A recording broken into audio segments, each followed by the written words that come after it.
तो क्या मुख्यमंत्री नीतीश कुमार की पार्टी जदयू सरकारी अधिकारियों के सहारे चुनाव को प्रभावित करने की कोशिश में लगी है? ये आरोप हमारा नहीं है, बल्कि राष्ट्रीय जनता दल की तरफ से नेता प्रतिपक्ष तेजस्वी यादव ने यह गंभीर आरोप सरकार पर लगाया है।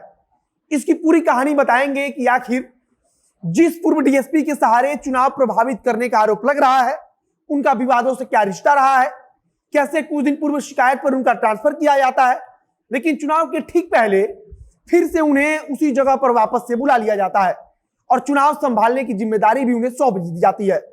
एक और बात ध्यान दीजिएगा कि 2020 के विधानसभा चुनाव में भी दर्जनों ऐसी सीटें थी जहां हार और जीत का अंतर बेहद कम था और उन सीटों पर जदयू के उम्मीदवार जीते थे। तो राष्ट्रीय जनता दल की तरफ से यह आरोप लगाया गया कि सरकार के द्वारा अधिकारियों के साथ मिलकर बेईमानी किया गया है और जानबूझकर राष्ट्रीय जनता दल के उम्मीदवारों को हराया गया है। सवाल यह भी है कि अगर शिकायत की गई थी और पुलिस अधिकारी को वहां से हटाया गया था, तो फिर चुनाव के ठीक पहले उन्हें वहां लाने की इतनी जल्दी क्या हो गई? इसके अलावा नेता प्रतिपक्ष तेजस्वी यादव ने मुख्यमंत्री नीतीश कुमार की सरकार पर अफसरशाही बढ़ाने का भी आरोप लगाया है। विपक्ष की तरफ से अक्सर कहा जाता है कि अब अधिकारी जनप्रतिनिधियों तक की नहीं सुनते तो आम जनता की क्या ही सुनेंगे, और इसी के कारण बीच में सरकार की तरफ से कई महत्वपूर्ण निर्देश भी दिए गए थे और कहा गया था कि सरकारी अधिकारियों को जनप्रतिनिधियों की बातों को सुनना चाहिए और गंभीरता से उस पर विचार भी किया जाना चाहिए। अब नमस्कार, मेरा नाम है मोहित कुमार सिंह और आप देख रहे हैं हमारा विशेष कार्यक्रम एक्सप्लेनर।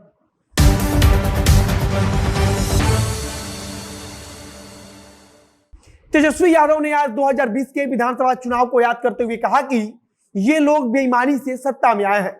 इन लोगों ने चोर दरवाजे का उपयोग करके सत्ता को हथियाया है।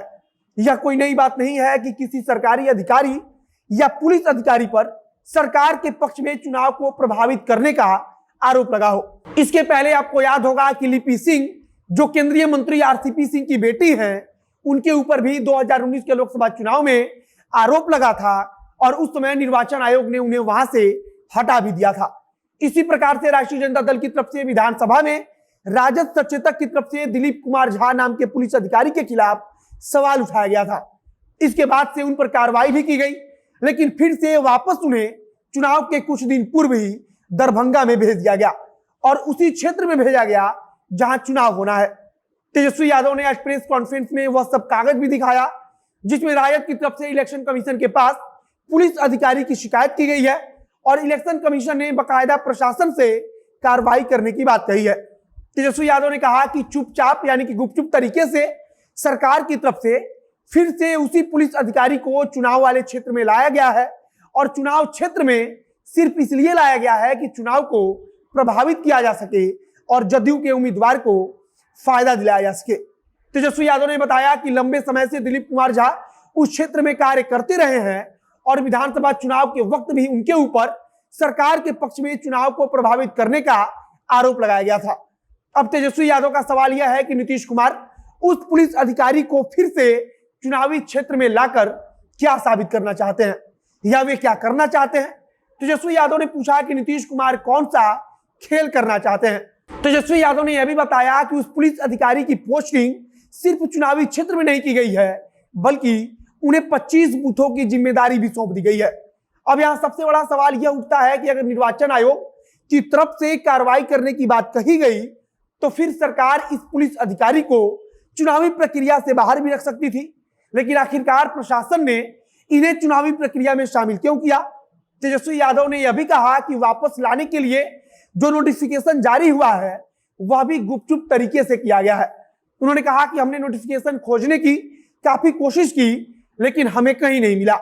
नेता प्रतिपक्ष की तरफ से आरोप लगाया गया कि यह चुनाव नीतीश कुमार की साख पर सवाल है, इसीलिए किसी भी कीमत पर इस चुनाव को जीतने के लिए यह सब कुछ किया जा रहा है।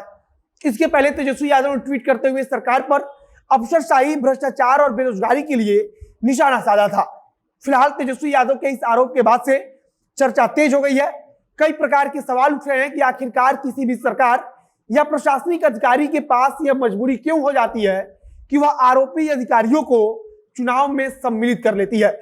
तेजस्वी यादव ने 2020 के चुनाव का जिक्र करते हुए कहा कि उस समय भी हमारे साथ यानी कि राष्ट्रीय जनता दल के साथ बेईमानी किया गया और इस बार उपचुनाव में नीतीश कुमार इसी प्रकार का खेला करना चाहते हैं।